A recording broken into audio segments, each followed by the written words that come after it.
Говорят, что в Таркове нет женщин.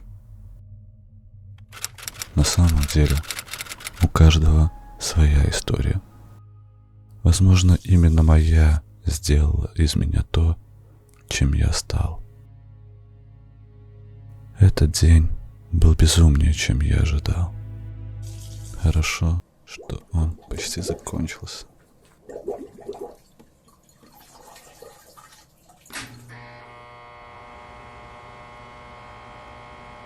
Хотя история моя начиналась совсем обычно. Обычный ребенок из обычной семьи. В школе мечтал стать хирургом, но пошел в армию полевым медиком. Потом медицинский. Все шло по плану, но чего-то не хватало. А потом я встретил ее. Потерял голову, женился. Нашел обычную работу, как мне тогда казалось. Инфекционистом в британскую компанию TR Group. А вернее, TR Group Labs. Платили отлично. Поэтому вопросов я не задавал. Прошел множество психологических тестов. Подписал договор о неразглашении. Меня напрягало количество охраны United Security и другие странные вещи. Но меня это не волновало. Я был счастлив. Ровно до того дня, пока я случайно не взял на работу ее телефон. Пришли результаты анализов, которые выглядели весьма плачевно. Тогда я понял, что все изменится. Это был переломный момент, который изменил меня бесповоротно. Я не знал как, но я был обязан ее спасти. Разработать лекарство, которое остановит болезнь, хотя бы на время. На работе с самого начала я делал успехи. Начальство неоднократно предлагало мне повышение на другой уровень секретности. Мне звонили люди, чьи имена я знать не имел компетенции. Предлагали долгосрочные контракты, но я отказывался. Они требовали от меня много личного времени, а мой приоритет – семья, а не карьера. Но на этот раз они позвонили с новыми условиями. Зная мою ситуацию, давили на больное. В мое распоряжение предлагали практически неограниченный бюджет в рамках лаборатории. Вещества, оборудование и 3 месяца для личных исследований. Я даже не пытался найти подвох, потому что был уверен, он есть. Я согласился. Постоянное ощущение слежки и контроля сводили меня с ума. На этом фоне я узнал про ОКР и панические атаки. Но это цветочки. Мои препараты испытывались, но я понятия не имел на ком. Их записывали как испытуемые и 2 прописные буквы. Например, СР, ЛП. Что это значило? Я не имел понятия. Но как-то раз увидел заметки с расшифровкой, что-то вроде ВТ, Валера Топор. Бред, но мне ли не знать, что здесь много необъяснимого, странного. Результаты не всегда доходили обратно и не предоставлялись в полной мере, поэтому я начал испытывать их на себе. Времени оставалось немного. Все, что я знал о TR Group, это действующее предприятие. Несколько лабораторий, в том числе и подземные, замаскированные под огромный завод.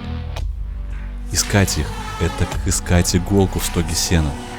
Мы здесь не знаем друг друга. Ни имен, ни отношений. Кстати, коллеги зовут меня Санитар. Только клички и приказы. По истечению 3 месяцев в мои обязанности будет входить разработка стимуляторов и создание биологического оружия для TR Group. Я даже боялся подумать, что у меня не получится, потому что я влип по уши. Время подходило к концу. Препарат был готов, совершенно не идеальный, с множеством побочных эффектов. Вероятность, что он мог помочь ей, была невероятно мала, но была. Проблема лишь в том, что мой срок в 3 месяца оказался длиннее на пару часов, чем срок ее жизни. Облака изо рта и реки из глаз. Все, что ты делаешь, не напрасно. Ты такой красивый, когда погас. Ты такой красивый, когда несчастный. Видишь солнце свет за твоим окном. Детский смех, все хорошо каждый день.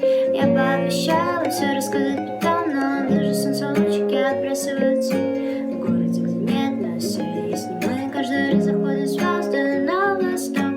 Я снова падаю в обесы заметно. Буду вечно помнить твой каждый вздох. Облака изо рта и реки из глаз. Все, что ты делаешь, не напрасно. Ты такой красивый, когда погас. Ты такой красивый, когда несчастный.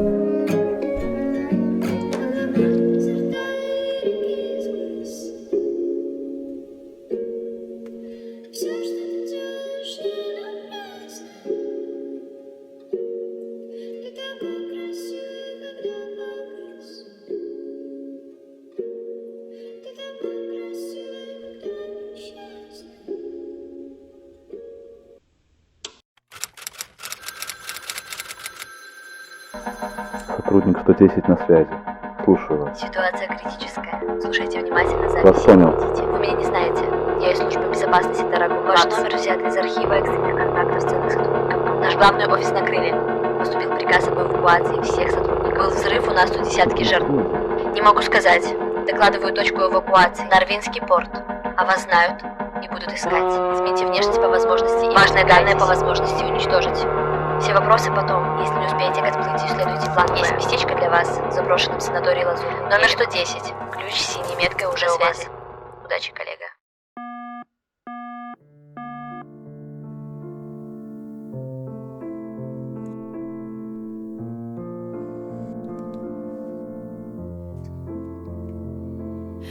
Левой рукой я держусь за соломинку труса. Правой рукой я держу тебя за руку просто. Дождем бриллианты летят аккуратно одна за другой твои слезы, но я никогда тебя не отпущу. В детстве подобное видел в кино часто. И ясно над пропастью сам так не думал качаться. Просто в пропасть указ подписан небесным начальством, но я никогда тебя не отпущу. Никогда, никогда. Я никогда тебя не отпущу. Никогда, никогда. Я никогда тебя не отпущу.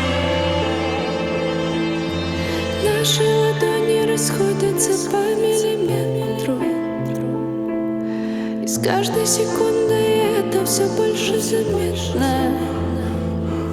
Запекшихся губ стряхну не могу, и левой рукой тебя обниму. Никогда тебя не отпущу.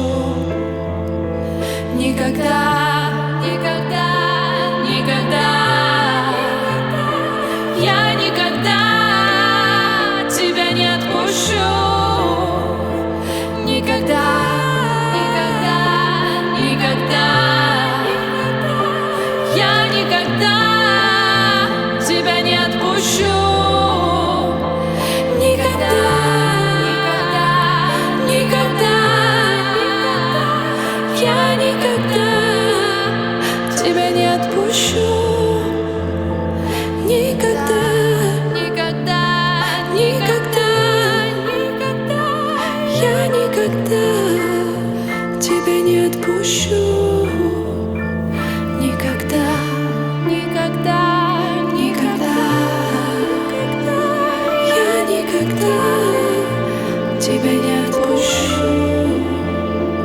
Никогда, никогда, никогда. Я никогда тебя не отпущу.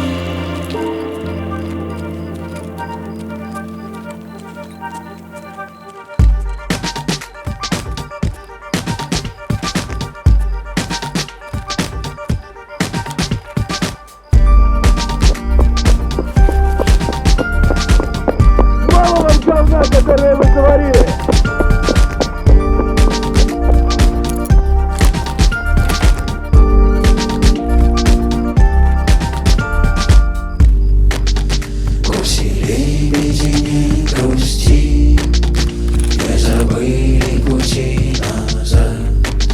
Засолку, где без вести, пела песню либо весна. Все закрыли милы нам, городам зимовать будем. Снитесь птицы на проводах, бейтесь вьюгами позади, горе не беда.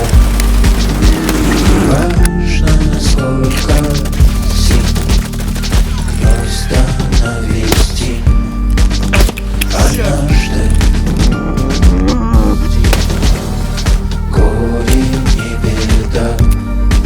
И не важно, насколько зим гнезда навести. Однажды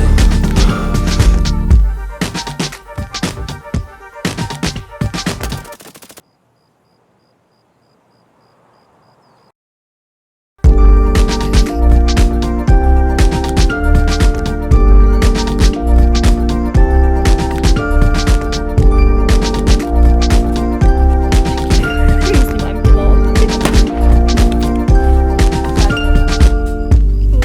Недаром.